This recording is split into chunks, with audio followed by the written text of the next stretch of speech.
Canada's Prime Minister Mark Carney got a lot of attention for his speech here at Davos this week. He warned that the global world order is in the midst of a, quote, rupture, not a transition. He said that great powers have begun using economic integration as weapons. He's clearly talking about the U.S. Is he right? Has there been a rupture? Well, I think he's probably also talking about China using the rare earth choker collar.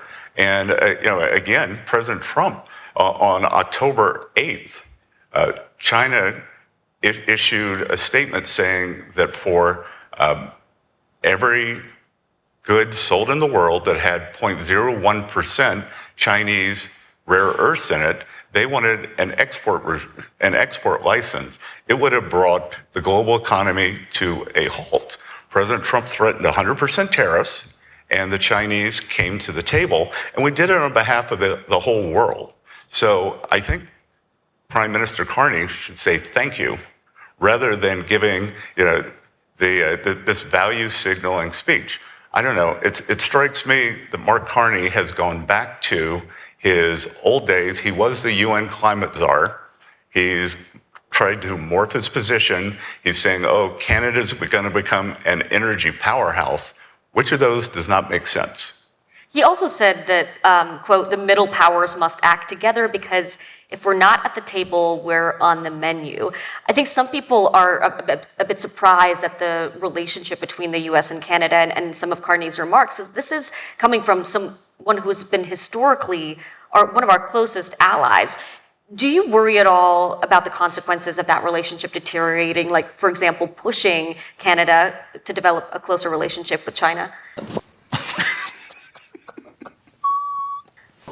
Well, again, his trip to China was scheduled long before any of this, and Canada should trade with China. Canada should trade with China. President Trump said that. So Prime Minister Carney should do what's best for Canada. In the context of the United States, I'll point out the Canadian economy is smaller than the economy of Texas. So should he try to become part of the United States? I know the president has talked about Canada in addition to some of these other territories he's looking to acquire. Again, Prime Minister Carney should do what's best for Canada. If he believes what's best for Canada is to make speeches like that, which I don't think is very helpful, then he should make speeches like that.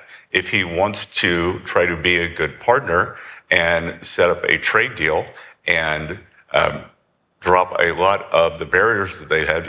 Canada had a retroactive digital service tax on our U.S. internet providers. And we asked them out of the blocks.